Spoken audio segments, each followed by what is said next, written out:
Good evening. It is May 27, 2025. It's a Tuesday evening. I'm Glenda Carlin, and this is my weekly A Course in Miracles and Tibetan Dzogchen Zoom meeting. And why I do both is Holy Spirit brought me Dzogchen, Dzogchen.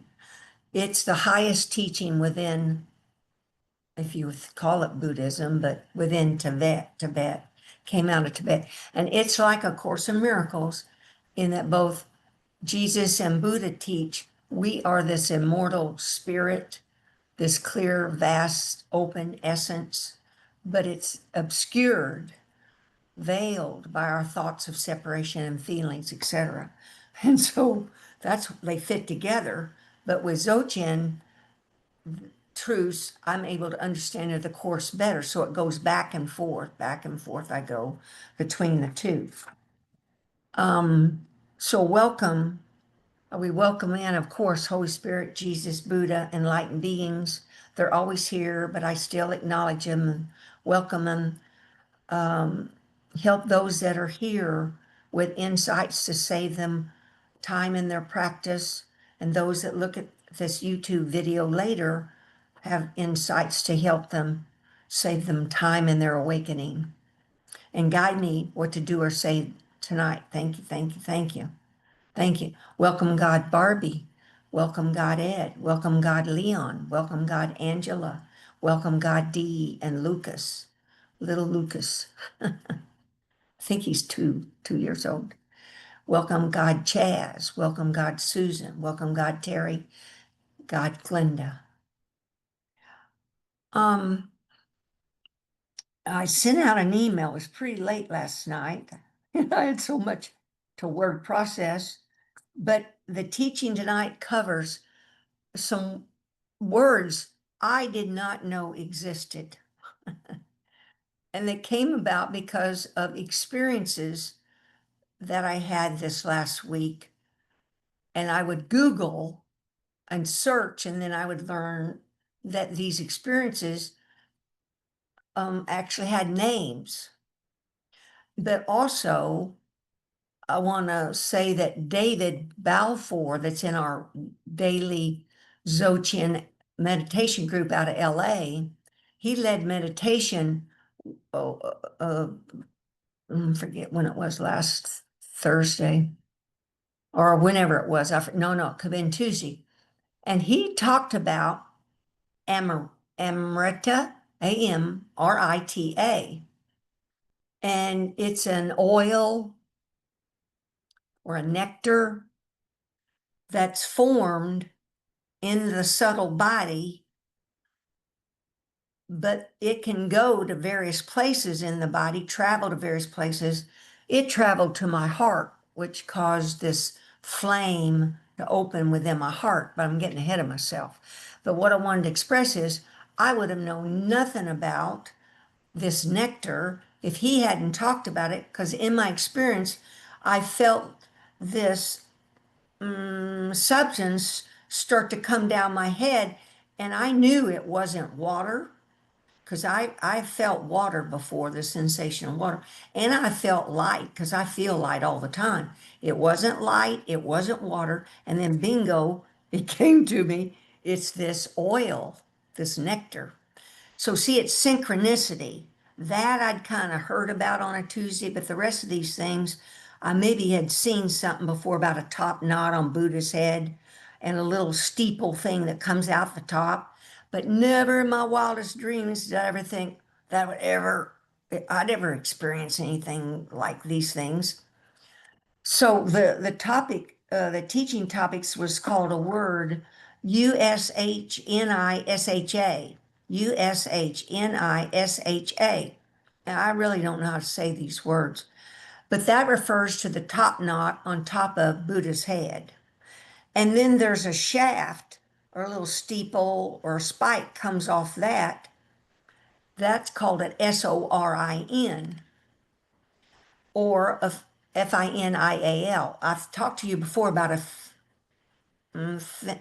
finial, and you see them on stupas or temples, this straight item that comes up.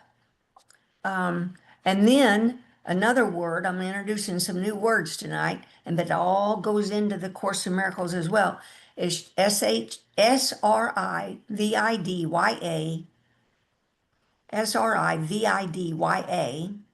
And what that is, it's an actual object that's used by these Tibetan holy people in their ceremonies, in their rituals. It's a 3D item. Guess I'll call it up. Um, it is SRIVIDYA.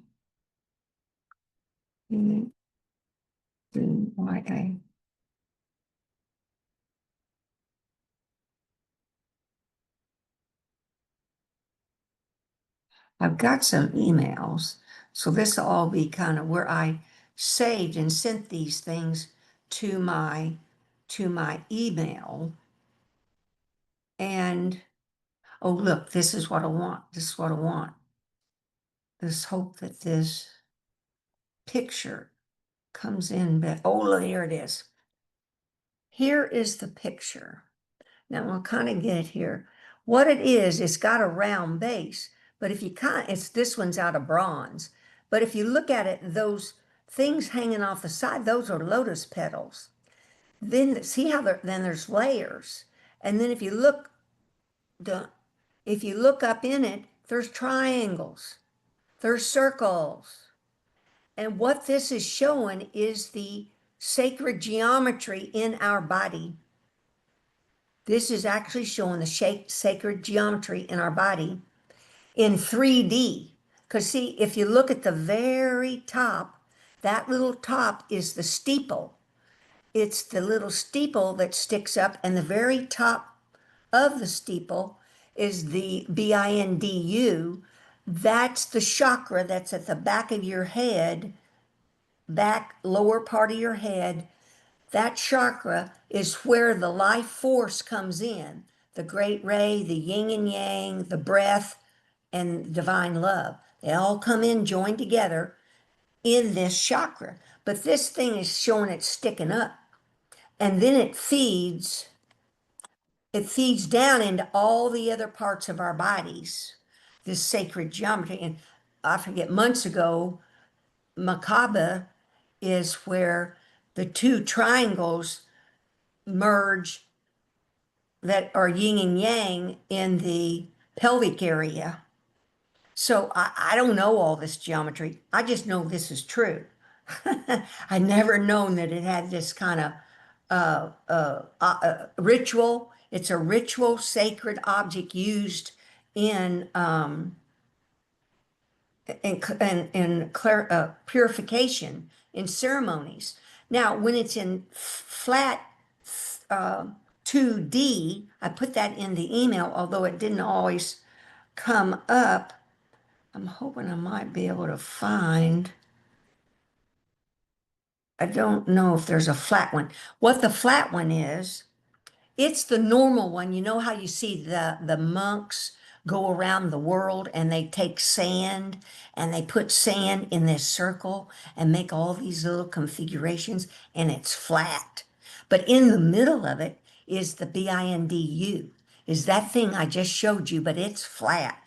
That center is the emergence of the union of all the forces that come into the body, and then at death, that's where all the forces leave.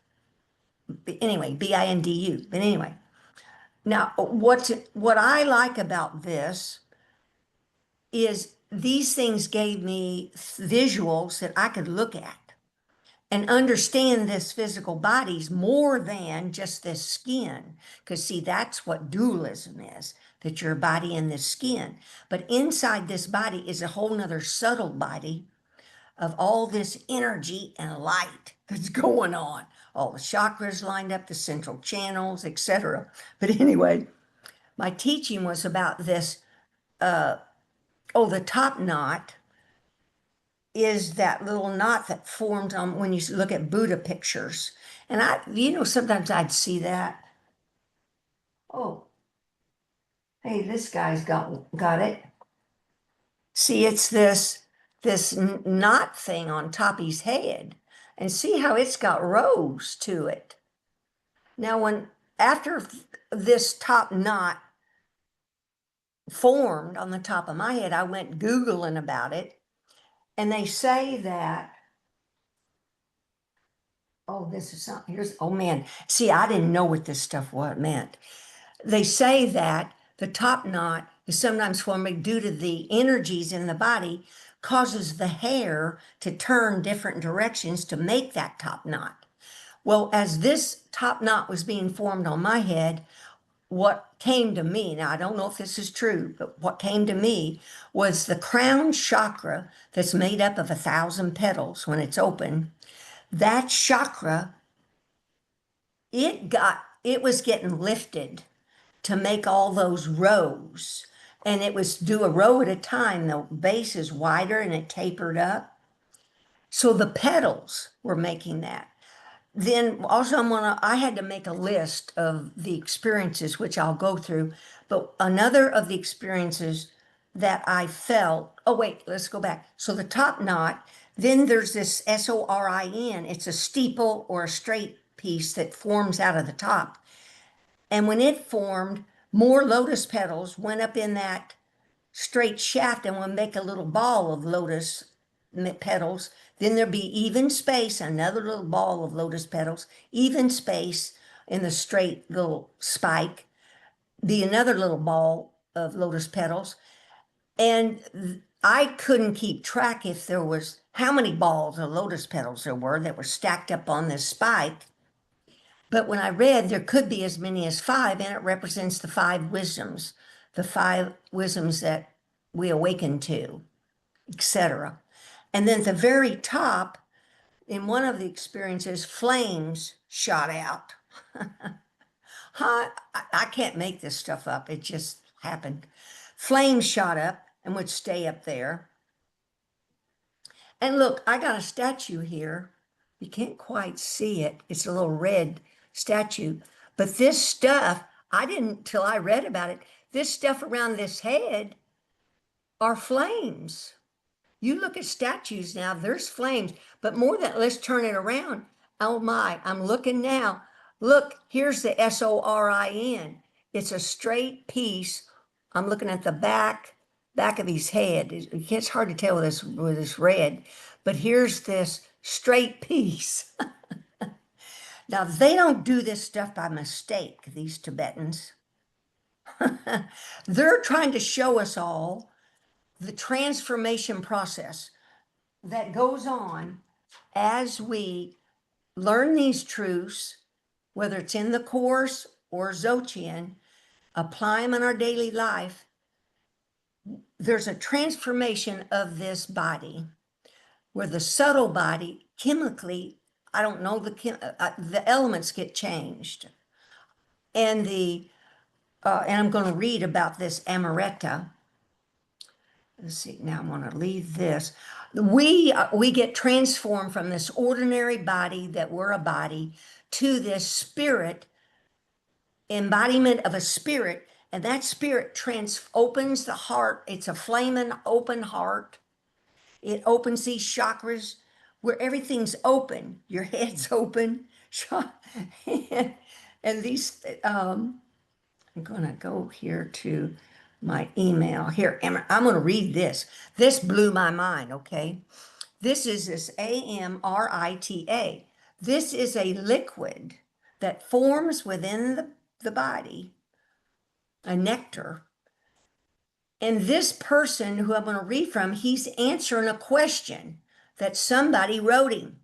This guy is Tristan, Tristandorling. And he's called Amrita, divine, what's it called? The divine nectar.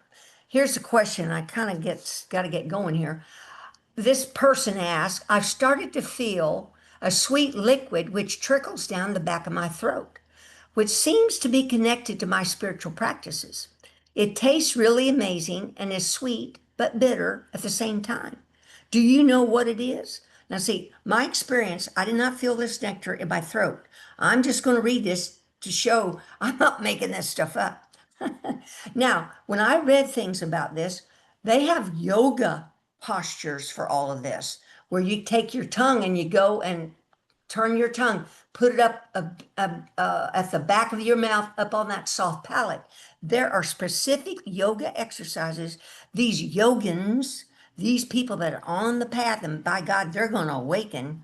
They're going to use these poses to get this liquid to form, because see, this liquid's an oil that can open a flame in the heart and open this central channel with a blaze of fire to burn obscurations. And I think that could be what these lamas do when they say they're burning karmic seeds. They've learned how to take this flame that has naturally occurred due to their practices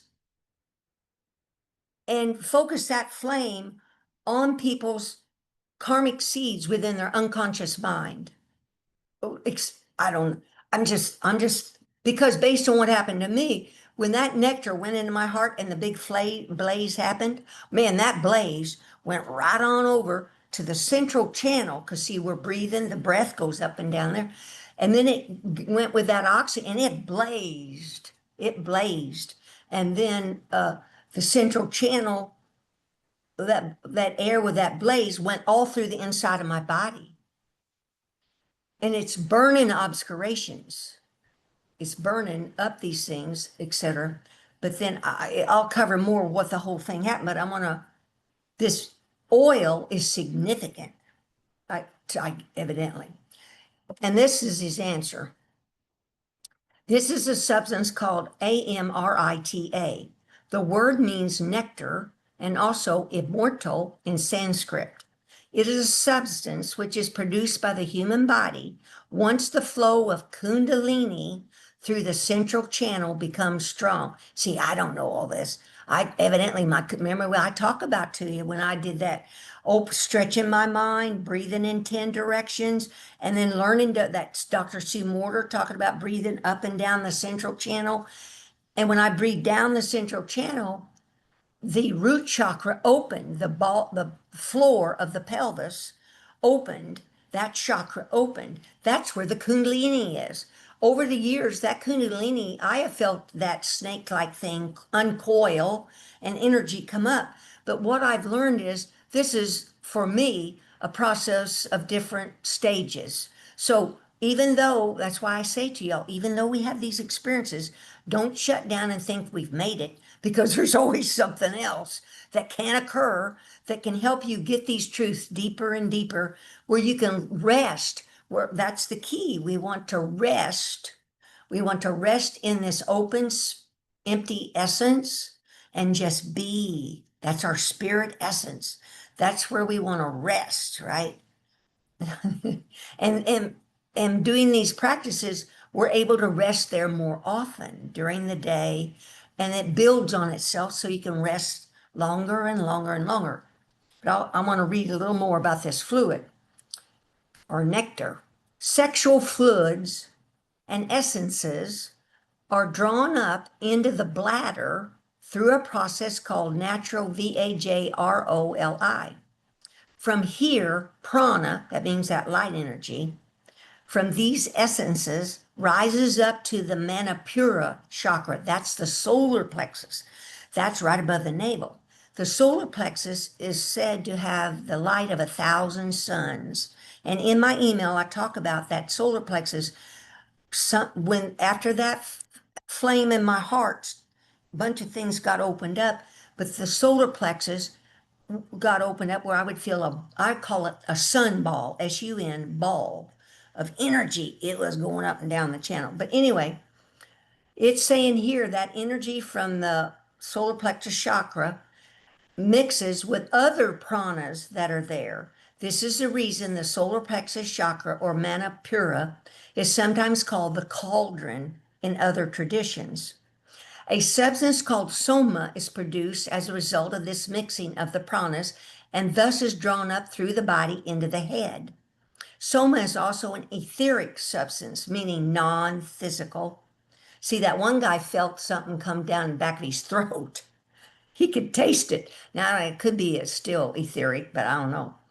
But called nectar. So it travels through the system of the subtle energetic pathways which comprise the prana body, the energy body. Once it reaches the head, it's transformed into Amrita. The Amrita can then trickle down into the mouth where it can be tasted. It can also bubble up through higher chakras, especially the crown, the third eye, and the chakra at the top back of the head called the Bindu chakra. That's another thing, main thing I want you to come away from tonight. If you just feel the back of your head, we're not talking the top of your head, that's the crown chakra. At the back of your head, little lower from the top center, for me, there's kind of a flat area there. That is the Bindu chakra. That's where the great ray, yin and yang. I didn't know this up to a week or two ago, or I didn't even really understand it, but I'm getting to kind of get it. It all comes joined because the Son of God, to make these toys, he had to breathe all this energy into that great ray tube so he didn't blow up his little toys. He had to have this straw. So he blew down in that. He blew in the great ray light. The yin and yang is the left body, right body energy, so the body can move yin and yang. Then he blew the breath in there and he blew divine love. They're all in their joint and they came in this Bindu chakra. But in the separation, all this stuff got blown apart into all these separate things, separate heart mind, separate yin and yang. Breath is separate from the prana energy, from the light, just all blown apart. Part of the transformation, all these things are rejoined. Now, somewhere I read this nectar can join my heart and mind. It does a lot of things. Okay, so and this is reuse. It says oh wait, I missed something. When the Amrita comes out of the higher chakras, it will trickle down the head and face. It feels like drops of oil or honey as it comes down. The Amrita is then reabsorbed into the subtle neurobiology to be reused. It is a very blissful and intoxicating experience and is one of the fruits of yoga, Y-O-G-A. Yoga just means union. Anyway, okay. Now that's Amrita, which when I make my list, this will all kind of come back together for you. Now, what else I want to talk about? So this top knot, Ushnisha, top knot's got a steeple, a shaft, or can be called a SORIN or Finial, Finial. And if you look at stupas where they bury holy beings, you can kind of see this round thing, and then there's top, they're sticking up. And the very top of it, that top point is the Bindu chakra, where all the forces come in and go out. But it's the back of your head. And all those forces come in that top point, down that chakra, but down your spine. And I think last week or the week before, I explained to y'all, that's not how I felt the great ray. The great ray I felt was in the center of my head. But see, all this hadn't balanced out and hadn't joined up so that it all could flow where it was usually flowing, which is along your spine. The great ray, yin and yang, breath, all come in along that, come down your spine. And what else I want to talk about is there was in the Kundalini or the root chakra, there's a red drop. And I get a little confused about yang and yin. And I got too many pages of notes. There's a red drop of one of these forces in the root chakra. But in the crown chakra is a white drop, feminine, whichever one's feminine is in the crown chakra, male's in the root. Those got blown apart in the separation. Other ones in the crown chakra. But when things are open, they're moving together in a circle. It's all the energies are moving in a loop, a circle. But that white drop is up there in the crown chakra. And during one of these experiences, I saw a white circle. Now, I instantly, but see, because I'm a novice at all this, I'm not sure. Excuse me. If it was a white drop, oh, it could. Oh, wait, I don't know. But what comes to me is that flame. You know, it's in my heart. It's just everywhere. It's sitting on top of that bindu chakra. In cremation of holy beings that are enlightened, they find these pearls, or they're calcified little tiny white, like pearl-like items. And I bet because of the heat of cremation, that white drop gets formed into these pearls. So as this is going on, I simply am having thoughts like, that's a white circle. And then it poofs away. And then when I look again, the white circle is a white ball, but I've realized that white ball, that's a pearl, is sitting on top of that spike, sitting on top of it, this white pearl. And I can repeat that. I'll repeat parts of this. But then I'm just what, and with awareness, I'm just looking at this. And don't you know that my intuition was like invisible hands came up and took that white pearl off that top of that steeple and was carrying it upward, up, up. I felt like it was going up, up, up and I knew where it was going to source. And so I tried to find it. I searched the internet several places for all these words, and I'll learn in the future to write down these things that really stick out to me and where they are right when I find them. But this particular explanation was about this pearl represents purified ego. And these hands, invisible hands, I'm not sure if it's Holy Spirit, my higher Buddha Christ nature, had it and was presenting it to source. And what came to me, it's kind of like it said, here you go. Here's Glinda's ego all purified up. And then it came to me why that's important. Somewhere in the Course, I didn't go back and find it, but Jesus says you can't have one dark companion, in essence, one dark judgmental thought, to be in God's presence. So all these things we do are letting go of obscurations, transforming them. But evidently in that moment, my ego was purified enough, it was getting presented. So it could rejoin with source.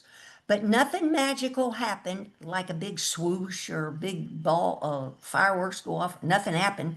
It just got presented to source. And then it's done. But that's the pearl, the pearl. And what comes to mind when I say that, there's called the pearl principle in Buddhism. Because you can't have a pearl unless, picture that little oyster, doesn't have some sand get put in there, which would be suffering or resistance, and it makes a pearl. It deposits liquids around mucus or whatever it is, around that irritant to get that irritant away from it, right? And it makes a pearl. So what are we doing, right? We're transforming, letting go of our obscurations, things we resist, or our aversions, right? Anyway, so this teaching was to cover that top knot, the shaft, the white pearl, and that SRIVIDYA 3D object. So and to express. I've never heard anyone talk about these are literal experiences. And I just know Holy Spirit wants me to share what's happening with me so that any part of these visualizations that can help you or for you to open up to realizing this is a transformation from this physical, believing your physical body isn't just a belief. That's why Jesus says in Course in Miracles, he wants the experience. We're here for the universal experience. Is why I'm sharing these things. Not that you're out in a panic or gotta have this or do that, but yet aware these symbols in Buddhism are there for a reason. And that's why I think even in, not maybe Dzogchen, but they have a thing called deity yoga, where they actually look at these forms of these deities. And now I can kind of understand why. If you look at this red Tara, I think this is a Tara, it's a female woman. She's holding healing plants. She's got her fingers in the mudra of the circle of purity. She's got flames around her head. I mean, this is something you look at and you go, "Oh, that's me. That's my real pure essence. That's me sitting on a lotus. You don't have to sit cross-legged, you know. I mean, but there's I don't even know what all's going on. All I just know, and the top of it is that spike coming out of the top knot. Okay, all right. Now let's see. I got to get going here. So let's. I dropped something. I better get it in case I need it. This is about the nectar, the binding. Okay, 5A. Oh, these are my notes. These are my notes. All right, we're going to go down the list here, folks. See, this couldn't have happened for me if I didn't meditate every day. And then I realized I sit in my chair and I'm like meditating quite often, more often than I even realize. I'll close my eyes and think of truths, and you get in that relaxed state. But anyway, because I had to attend that daily Dzogchen meditation group, and then as Timo speaks on Thursday night. Okay, but anyway, and resting. The other one, I can't advance forgiveness and resting. Resting means somewhere in the Course, Jesus says, rest will save you centuries of effort. This is huge because Dzogchen believes that too. I read some Facebook post today about that. This rest. And that means, and if you were like me, I didn't know what the hell am I going to rest in? Well, what's beingness? I don't know what that is. Or, well, you're just kind of relaxing your shoulders and just dropping, and that all breath. If just pay a little attention, you feel your skin kind of relax. And what's happening is that light that's in you is being let go. And it's rejoining with the light that surrounds you. But you see, you're doing the best you can just to just sit, rest with that open spaciousness, clear light, whatever word you can come up with. Just your intention is huge. So don't beat yourself up that you think you can't rest. If your intention is to do it, Holy Spirit knows it. It's changing your anatomy. It's changing, transforming your mind, unconscious mind. Every time you try to do it, it's called practicing short moments repeated many times. And that builds on itself where maybe you only felt beingness a few seconds. It'll get longer and longer. Gotta put a sticky notes. I want to rest. The other is this advanced forgiveness, where you look past the flesh to the clear spirit that's here. I cannot say how big H, huge that is. And that's called Trechet or seeing through, being through in Dzogchen. They got the same deal going on. Every time you stop and think of your loved ones around you as spirit, even though you don't see that clear light, just thinking about them that way, your unconscious mind stores that and believes that's you. Because everything you think, say, or do, your unconscious mind thinks it's about you. So, but we each have opportunities on everybody that shows up, whether it's on TV, your neighbors, your family, your friends, your grocery store, wherever we go, as often as you can, as many people as you can, stop and think of them in spirit, look past their form. Huge. The next one is to practice wishing others well, especially your enemies or people that seem to have done wrong by you in your past, is that then calling them up to think of them as spirit, because they could be the last ones you're going to think of, right? Yeah. We've repressed this, so keep them away from me. So then you want to call up all those people. I don't care if it's 1,000 times in a year. It'll really transform where you're able to be aware of this clear light and this prana energy, all this energy, and help you open up all these chakras and things, etc. Anyway, now what did I want to? Oh, I'm just saying, if I hadn't done those things, none of this would be happening. The biggest is to wish others well and be of service, meaning being of service to others means help thinking of them as what they really truly are, the clear light of spirit, God. Anyway, okay, now I'm gonna go down this list fast as I can. For several days, it was 2 or 3 days, if I'm on the right page, I felt like the top of my head was just gone, just gone. I'm not kidding. And when I looked at it, it looked like the funnel, the top of the funnel of a tornado. It was all open, and there was this whirling. To me, in me though, it was this great ray light and yin and yang. I knew there's all swirling in centrifugal ripples going down the tail of the tornado, and the tail of the tornado. So my head's this funnel of the tornado, the tail's going through the center of me, down through my legs and feet into the ground.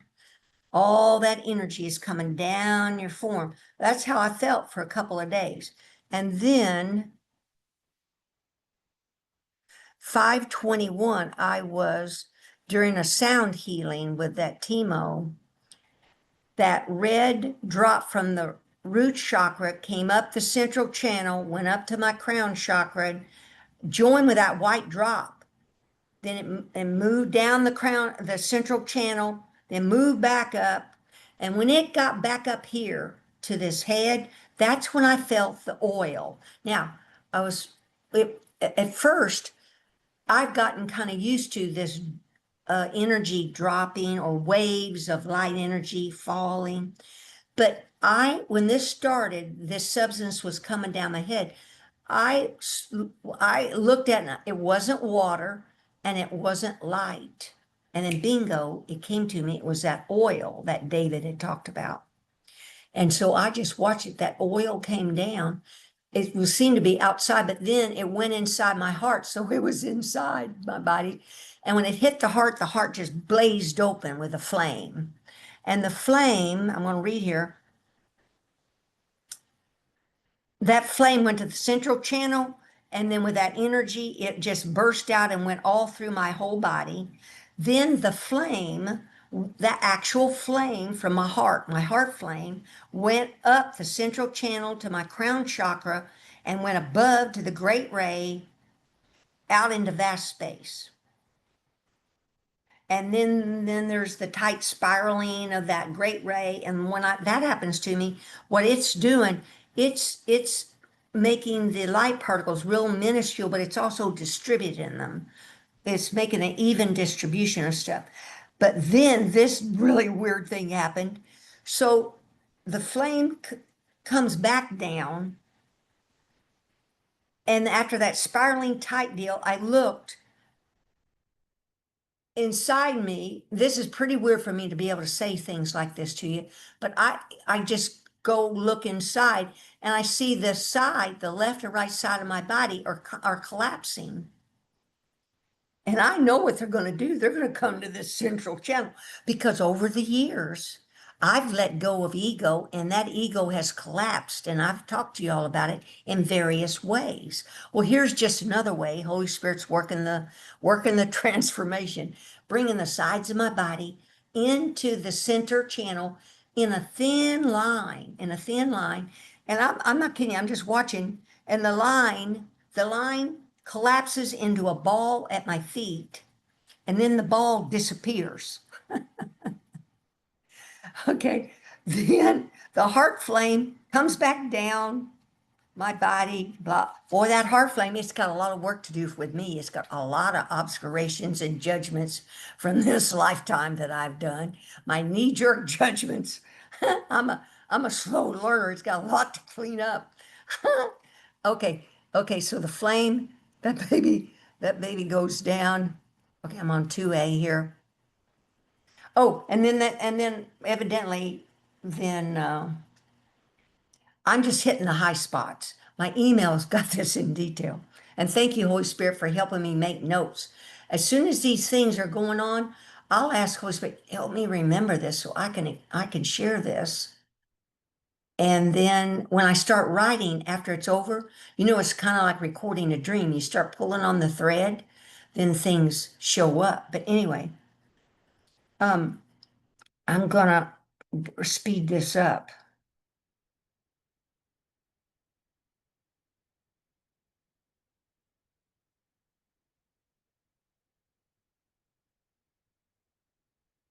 Oh, how that top knot went on.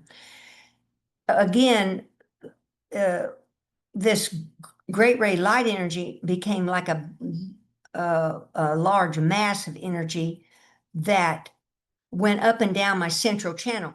That's why it's very important for you to start learning to breathe up and down your central channel. The navel is the center, and then below that is the sacral, and then the root chakra.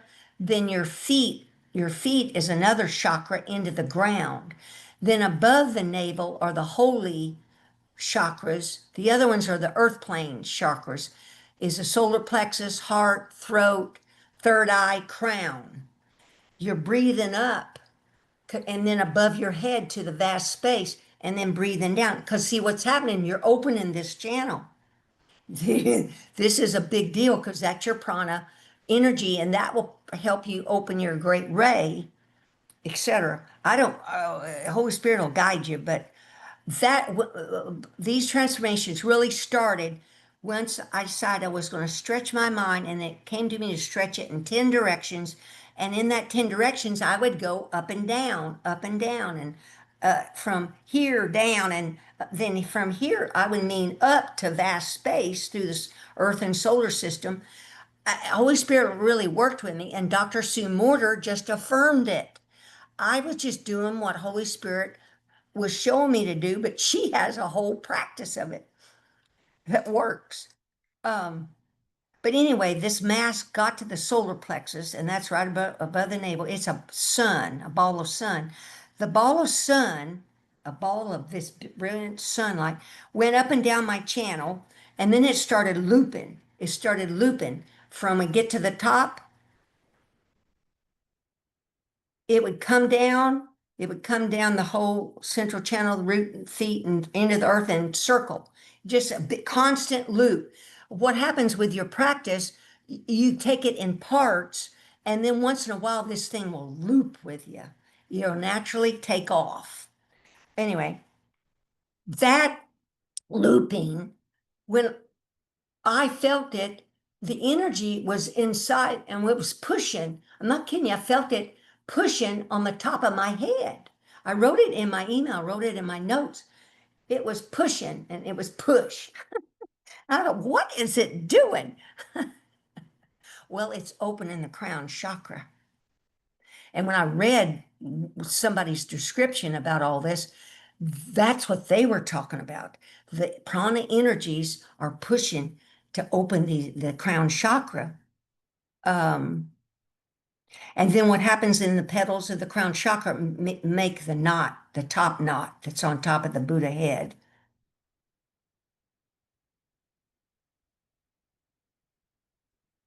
Oh, the bunch of spiraling energy, but I won't cover all that. Then meantime, this is another thing that I was contemplating in among when all this was going on, and I think might help stimulated, if that's the word. Meister Eckhart, Meister Eckhart, Eckhart. He's a holy enlightened being from Germany, but his saying was, the eye through which I see God is the eye he sees me. I never understood that, folks. I'm not kidding. But man, I heard that. I wrote it down and I was sitting with it. Holy Spirit, help me, help me. I want to understand this. And then the other thing, I don't know if it was him or somebody else that called it this third eye, transparent eyeball. Transparent eyeball. Isn't that good? Transparent. Now, when I sat with the word transparent, that really helped me because what's transparent mean? Pure, it's clear, it's not holding on to any images, right?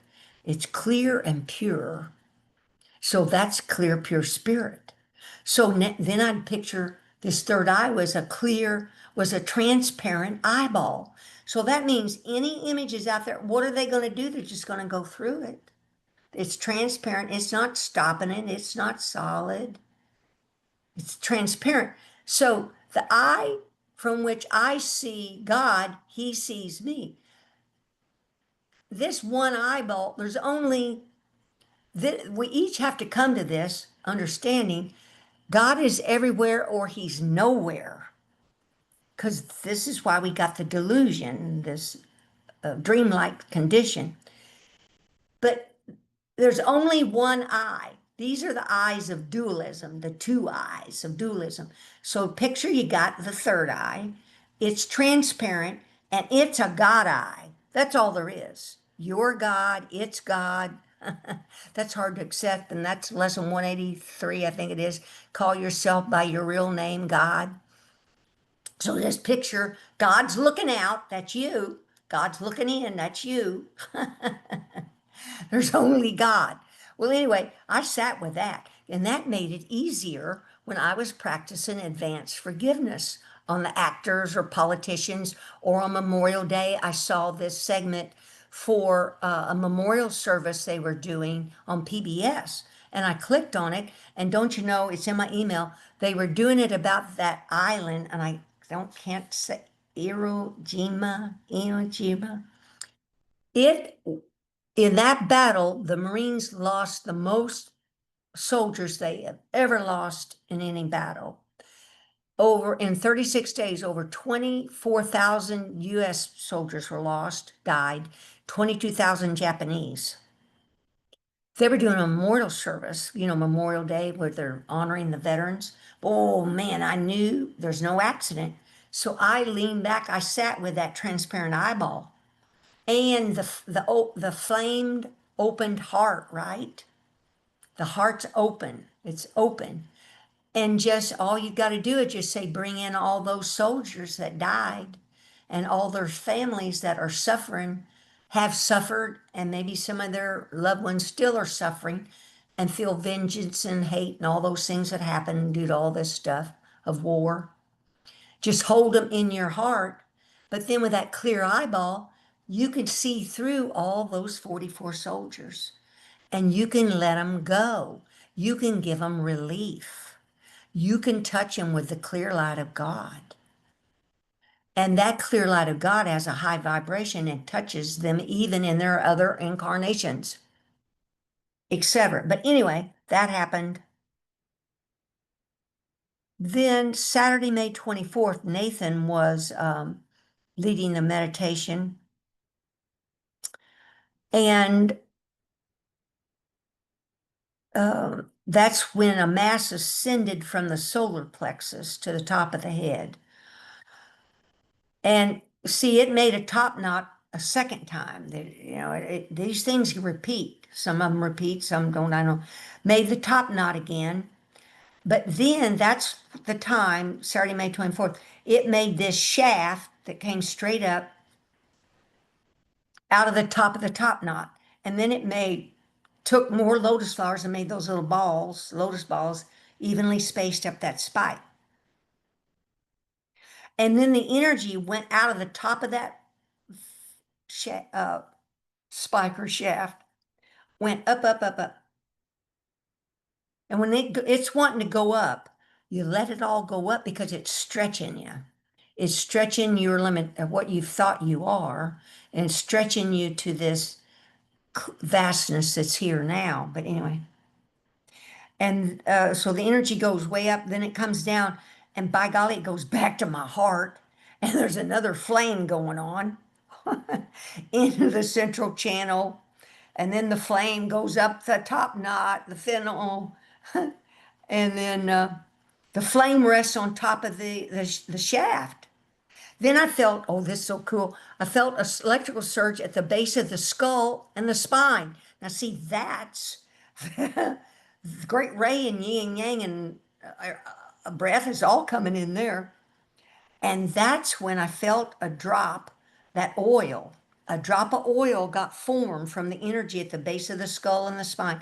It traveled up and it got carried by the great ray to the top knot, to the finial, the shaft, and to the flame. And then I just plain rested.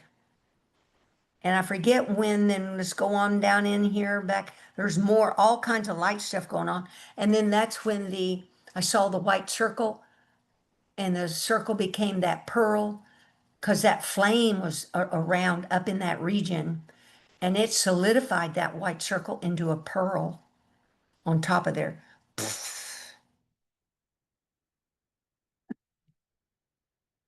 I can't make this stuff up. Guess I could. Another, but I'm not.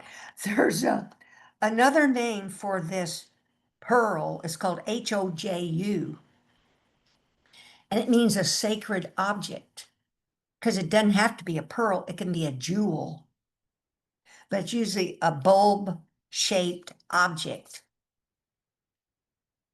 Now, okay, I don't want to read it.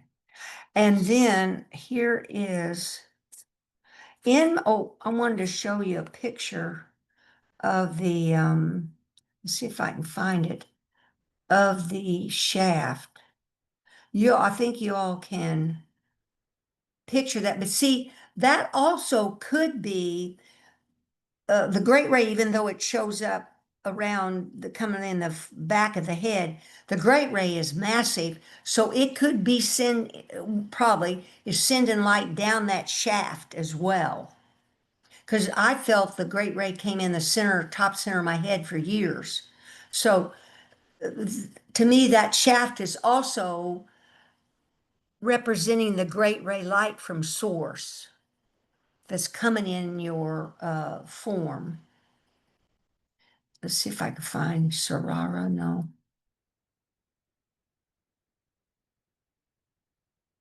Sarara might read about this. Here's a better picture of that VIDYA.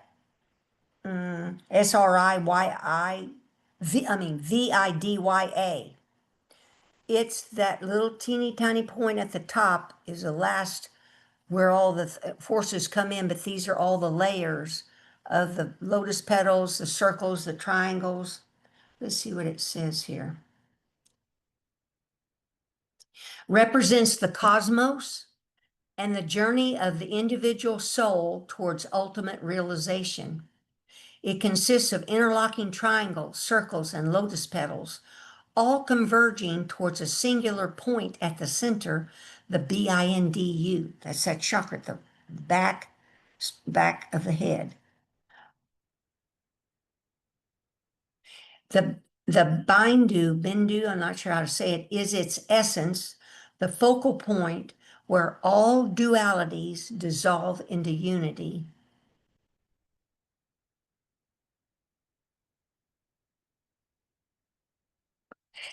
And its meaning transcends simple geometry. Oh, here it is. In meditation, the BINDU is not merely a concept, but an experience, a point where the mind dissolves into the heart, where individual identity merges with the universal self.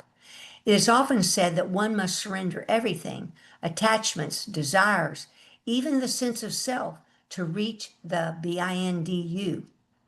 See, that's the merging of all these forces. It is the offering of the ego to the divine when it all gets merged. And it's just so beautiful. Maybe that helps.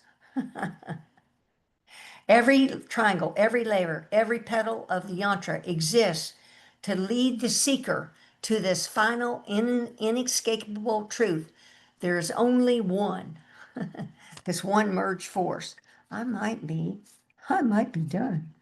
Now, in my email, there's the picture of, but I don't know if it came through. Um, so,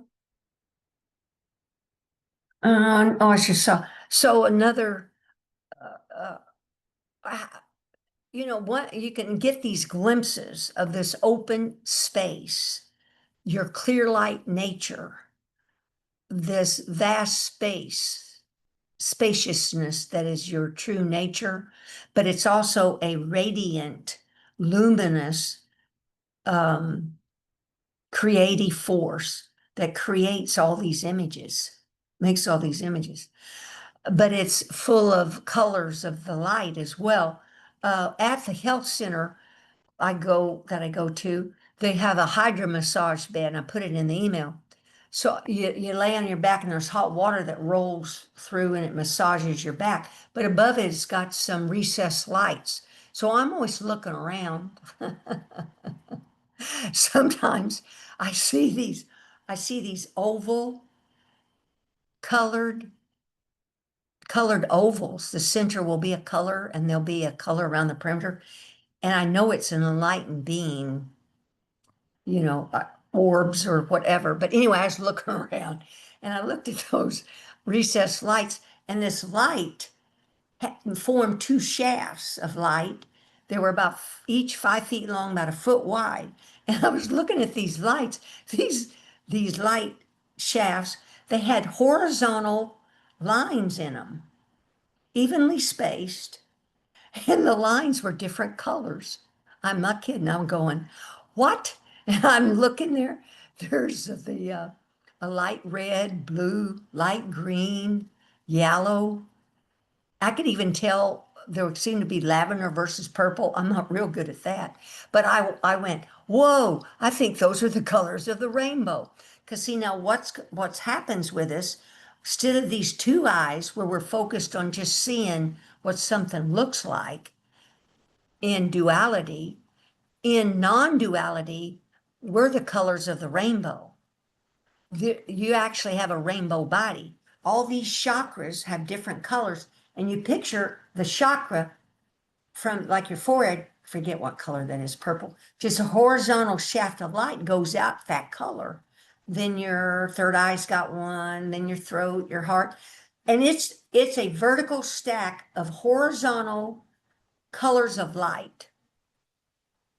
And if you look, it's rainbow colors. You're really a light being, but light, clear light contains all these colors. I'm just saying there's more to it than what these two eyeballs keep telling you things are. Just feel free to open up, relax. No, and you can visualize this, but without a steep expectations. Just, if it happens, it happens. But I'm a light body. I'm a light being. The rainbow colors consist within me on all these chakras. It's just a beautiful way to live. And that your breath is combined with the great ray and the yin. And to think who the Holy Son of God had to figure out how to get the right side and the left side of this body to work.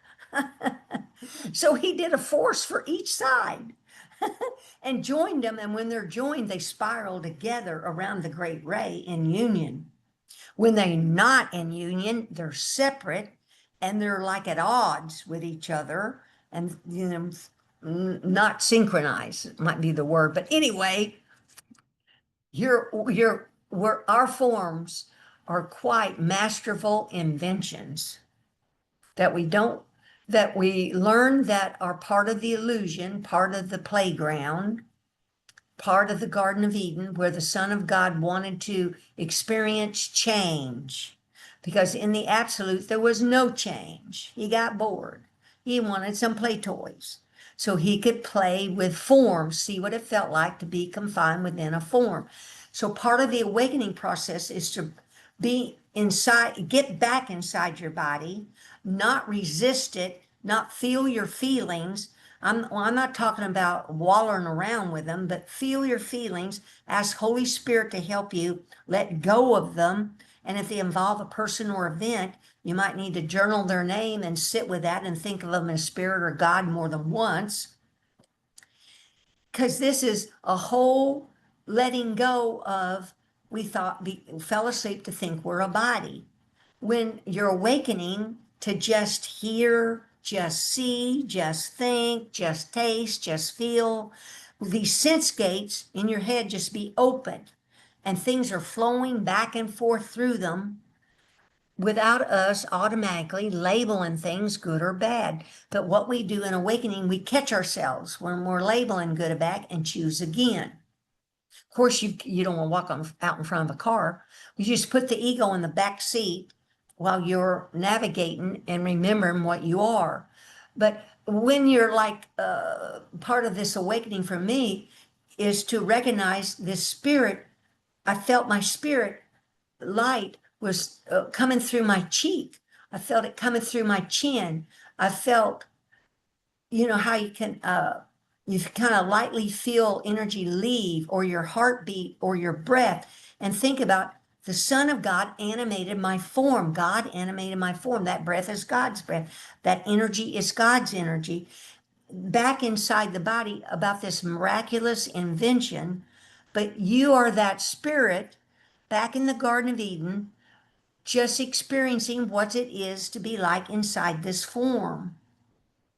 It's just a meat suit, a costume. You're the spirit. And everybody, and that helps you then recognize other people are spirit, etc.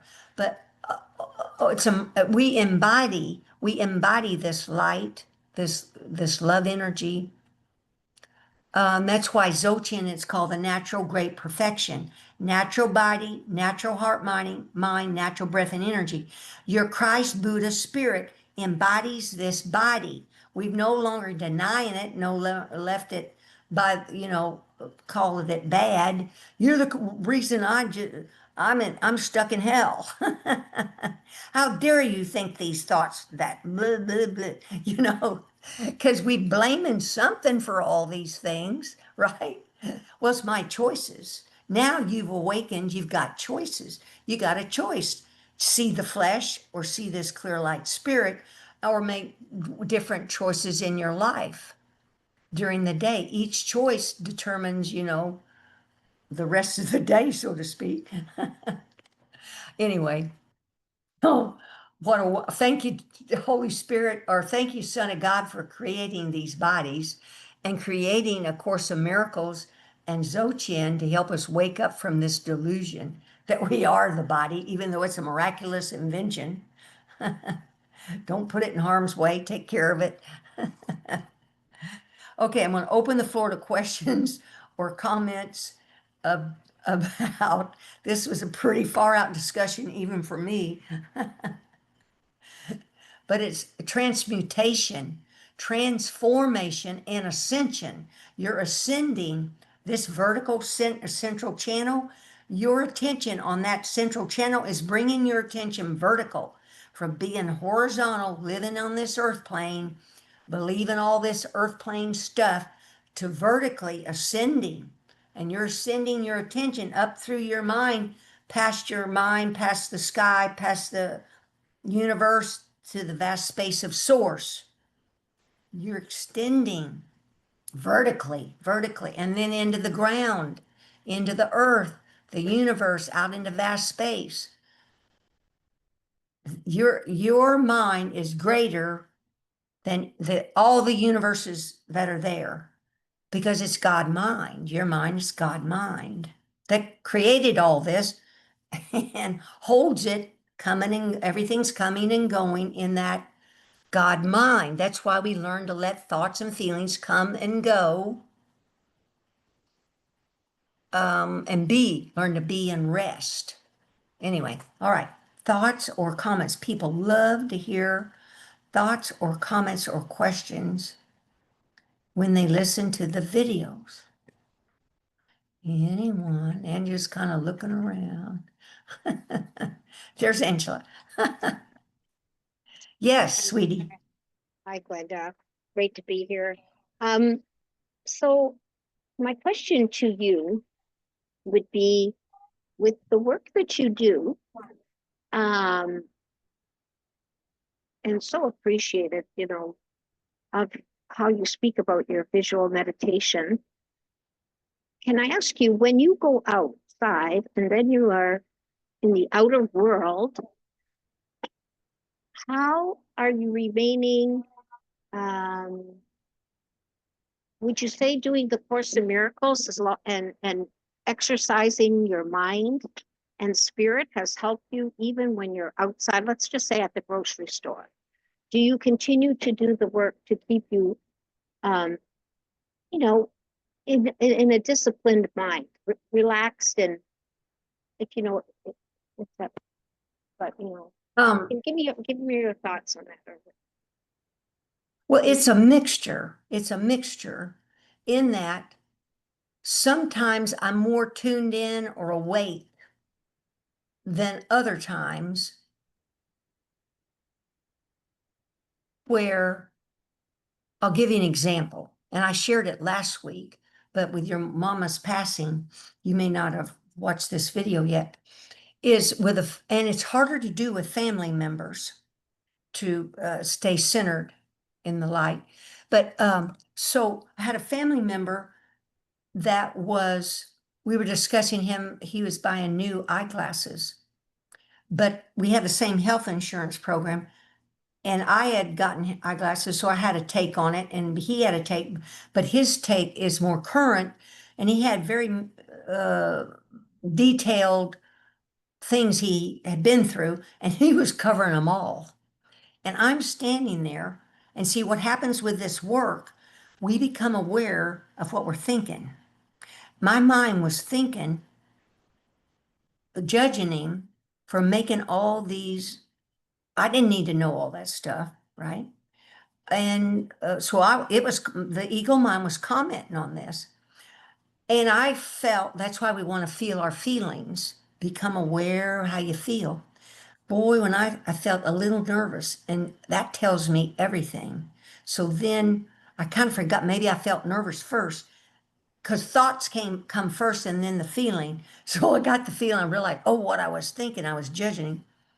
And I sure hadn't thought of him in spirit. So don't you know, I took a breath, and just taking that breath caused me to get centered, and I saw him as clear light. But see, the practice, because I've been doing the practice, I can fall back on something like that, because these thoughts will never stop, our feelings never stop. It's just whether we're distracted or not, that word distracted. And I forgot to mention the phrase I've been practicing for a good, I don't know if it's a week or 10 days or so, is abiding. Let me get it so I can get it. Abiding at all times in undistracted recognition of Rigpa. Now, what Rigpa means is clear light, which is Jesus's words, clear light. But Rigpa is also defined as emptiness or clear light. Emptiness meaning fullness of God, fullness, wholeness. So there's that word undistracted. Abiding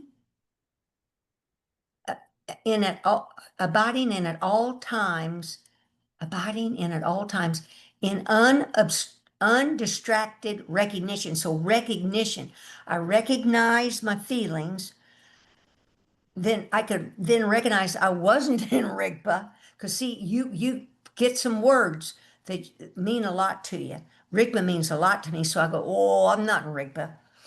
I was distracted. And then I come back. Okay. So, but then because, and we can multitask where you're attuned in, but also you're driving or at the grocery store. But because I'm new to awakening and haven't done this for 10, 20, 30, 40 years, I just ask Holy Spirit to help me. And I think the Course might say, Jesus might say, you've done it when you do enough work, you'll naturally respond. He doesn't say lovingly, but you'll naturally respond as needed. And that's the thing of Dzogchen as well, which is this loving creative energy is manifesting compassionate responsiveness. It's got this loving kindness with it. Oh, so then also another thing I do is drop my attention into my heart when somebody's talking. Then I might more likely think of them as spirit. You got your own little toolbox, but but other times I'm just out enjoying the breeze, the breeze that's going, or the greenness is out, or people that I'm stopping, I see petting their dogs. Just in the moment, that's the part about just seeing, just hearing, just touching, just enjoying life. Because what we want to get to is the integration of it, where we're not like stuck at home, like I'm not going out there. That's a messed up world. But we can still make a choice which families we want to have Thanksgiving dinner with, right? Or whatever. Now, go ahead. Does that kind of help you? Totally. Thank you so much to and what I was hearing is to come to your true nature. It becomes easier as you do the work. It just becomes, yeah, you just know with the tools and what to do, and then it keeps you spirit and not Yes. less distracted because you're letting go of that ego. The more you do the work, you're recognizing the ego, and so you're more into spirit. You're more integrated. God, God, God. I love it. Thank you, Glenda. Oh, yes. And because we're doing the work, I know you are, is we recognize when that instant ego can say something crappy. Then instantly I come back and go, oh, I'm sorry. I did not mean that. And I'll say, please forgive me or whatever's appropriate. Because it can happen because we're not here to deny or repress thoughts and feelings. We're letting them come and go. And because of the practice, you get things seem to slow down. You have a more of a stillness in your mind, and you're not in that reactive mode like we used to be. But family members can bring, if we're that's if we're aware. See, Holy Spirit, help me when I know I'm going to be around a family member. I want to take a few breaths beforehand, and ask, oh, Holy Spirit, let me be aware of their spirit. And you center yourself, right? Which would be good advice for myself, right? Because family members, that's the thing I've noticed, you're quickly to fall back into the old routines, the old habitual patterns, and they got them, and they know what to say or do. It just became like, how it is. I even remember that Lama Surya Das talking one time. I forget how long he'd been in India or away. Oh, and I think Ram Dass was with him. They came back and they visited his parents, Lama Surya Das's parents in Long Island. And I believe he knew enough. He rented a hotel room. They stayed in a hotel room. But then when they'd sit around the table, uh, you know, he would recognize when these habitual patterns were coming up, right? Don't you, can't you feel that? Don't you know? Yeah. Because, yeah, but that's an opportunity to practice remembering their spirit, because these aren't arguments I'm having with these people. These are just, now I'm calling them just conversations that are minutia detail that I don't need to know, but that teaches patience or whatever. So when I recognize what he was, I just leaned back and let him talk, and responded as needed. Oh God, that's freedom, right? That's freedom. Or not, not talking, or that's something else came to mind is, but this is the enjoyment of the Garden of Eden and enjoying this costume, this body that we incarnated with, and the ones that agreed to incarnate to be our ones around us. What comes to my mind too is I don't always have to be right. So when you're with a family member, like, like you say, our beliefs are in our consciousness with, family members. That's deep. That's deep. And so if they present themselves again and they might say an old conversation or an old that triggered you, now I could say I don't need to be right, and and that really helps. You know, Oh, that's a great toolbox item. Oh, that's really great. you got to Pull let it that go. pull that one out, because that brings to mind what happens with ego. So that family brings up a thing of the past. Guess what? Then a next past memory associated with that gets glued onto it, right? Then another one, and we call those dung balls. Before you know it, thought feeling, they become a manure ball that just they just glue on. That's how we've lived, but we don't live that way anymore. We'll recognize when we're falling in those habitual patterns. Oh man. But that's how ego lived in the past, or anticipate in the future, or in the now. It couldn't just be in the now, it was judging good and bad, even what was happening in the now, right? But we're waking up to that fourth dimension, that timeless time dimension. And really, what tonight was about too was collapsing of the thinking mind, collapsing of time and space, all that, where that flame, that Amrita nectar, allowing the prana energy to flame and burn, just burn these obscurations, clean up the inside of the body and the head. Oh, if that's in the email, but I'd be walking around feeling like my whole body was empty or my head was empty. Because, see, that's when we're back at that. Once in a while, I feel that way. Other times, there's stuff going on in there. But, the head's empty from thoughts and feelings. We're back to that costume that's just got spirit sitting inside of it. Whoa, this is such a beautiful way to look way things are in the awakened state, right? Thanks, Angela. Any other thoughts or questions before I stop the recording? Now, is Ed pointing to his mute button or not? There's Ed. I don't know about, I mean, recorded or not, it doesn't matter to me. But you know, I you have these, really incredible whatever visuals and other things that go on, and my awakening experience, and it doesn't have all these pyrotechnics, and yet like this more.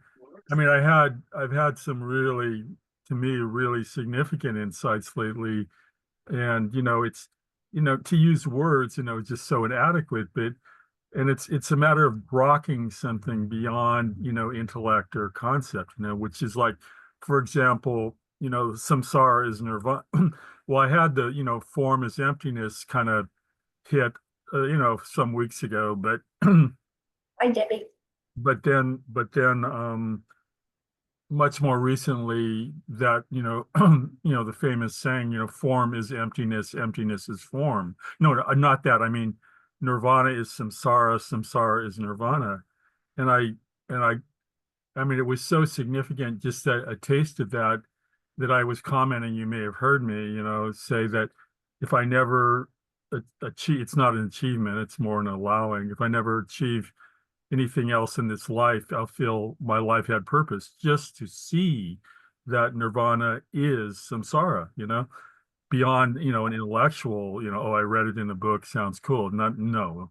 And then this morning when I woke up, and then I was Googling Krishnamurti because I am in a group of his people, and I know he's talked about the still mind or the silent mind. And this morning I woke up and I had this realization of what I'm calling the still mind or the silent mind. And then I looked up some of his, fairly short videos and discussions with the physicist David Bohm about this, and it was like, but and it's so hard to find words, but like the deep tenderness, compassion, and I thought, yes, how do I bring it into daily life? But and I work at it, but also to see again, not beyond, not just intellectually, as a friend of mine says in the Course of Miracles, he says, uh, we fell asleep in the Garden of Eden. Nowhere does it say we woke up. Okay. And, to see on a deeper level that the waking dream is a dream.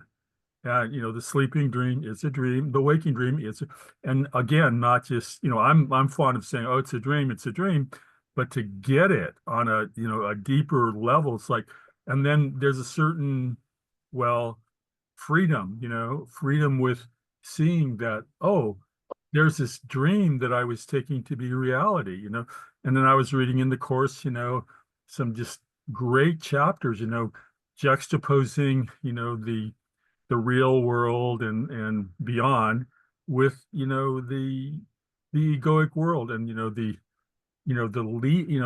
the unlimited deceptions of the egoic world, and how, by and by, we get to just not paying it any attention, So, just, so I'm pleased, to feel this, progress, however it's happening, and this morning, I woke up and it was, I wasn't working at it, I wasn't, and this silent or still mind, which is not an opposite, of course, to sound, it's the source, it's Rigpa Dzogchen, or Dharma Kaya, or whatever it is, but, different words, but it's the eternal, and it's just ultimately gratifying. It's beyond samsara and nirvana. It's beyond form and emptiness. It's beyond any duality, because reality is beyond all duality. So That's what I want you to have, Edward, are experiences. And it sounds like you are. And I love that you talked about the stillness of your mind. That's the collapse of conceptual thinking. I would have you consider, when you hear that stillness, then rest, drop and rest in that stillness. yeah, I was just, as I said, I just was waking up, and then, and then I got up, and then, it's, Yeah, before you get up, see, I have some of my best experience, not best isn't the word, just relaxed. You're relaxed and open, and that's a wonderful opportunity to rest in that stillness, because you're having a whole new program where you can feel what that feels like. Then, like Angela asked, how do you do during the day? Then you can maybe turn within to Mhm. that stillness and just be Mhm. 4 or 5 And times during the day. then, an example of, I was, yeah, I went down to coffee, took my dogs and went down there, and I was reading in the Course of Miracles, and I was, I saw a couple of sets of people that I know, have different relationships with them, and nice conversation. This woman who's reading a book called Quantum Being, because she has a physics sort of interest, but it's sort of, she's also interested in the spirituality. And I was telling her about my stuff, and she said, "Well, you should teach." And I said, "Well, I guess I do." But in any case, Then a guy sat down next to me and he just sort of pulled his chair over kind of loudly. And I thought, well, that's kind of inconsiderate, to make noise like that. And he just had this sort of gruff, troubled manner. And instead of me going, oh, what a prick or something, which is my old behavior, just thinking it, I just thought, well, I thought of the phrase bad religion, except in this case, I was thinking bad education. It's like, here's a guy who's, I don't know what he's going through, but he's got seems to have sort of a mindset about the world, and it's hostile, and it's ignorant, and it's suffering. It's like, why would I have, negative feelings for this guy? It's no skin off my back. It's like he's the one who's hurting. I'm not intimidated or anything like that. It's just like, it's sort of like let me feel compassion, for him. But as you say, the true compassion, or and love and tenderness and all that, it's just a natural aspect of the self. If you want to say you have a self, big S self, that flows. It's not manufactured by the ego. The ego will try to, co-opt it or something, but that's all. I would just add the thing about, think of him as clear light spirit. Yeah, Spirit. He's mhm, spirit, he's God. And not even rehash his history, mhm, because that's in quantum physics, and I forgot to bring that up. Holy Spirit, I need to bring that up next week, is what we observe is what we get. So if I observe and label you as a body, guess what? You're that body, and then I'm a body. But if I think of you and I don't rehash your past, like all that past behavior made him act this way, because that's solidifying history, the past, which is an illusion anyway. mhm. But you caught yourself about not calling him a prick. That's good. You know, that's very good. So, Yeah. that's because that's what we were talking about, where we recognize what am I thinking when I'm talking to someone, and choose again. And you did.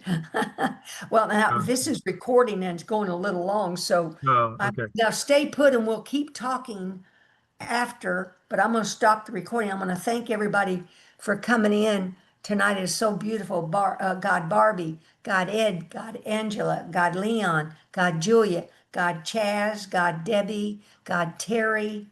Oh, heck, I'm trying. God Susan. I kind of, let's see. Oh, God D and Lucas. Thank you. And Susan came out. Thank you, thank you, thank you, everybody. Oh, it's so beautiful. Your energies make it a synergistic, flowing meeting that helps me present ideas at a higher level than would have happened. We're all in this together. Thank you all very much. I'm going to stop the recording and hope to see you next week. All right, pause the recording.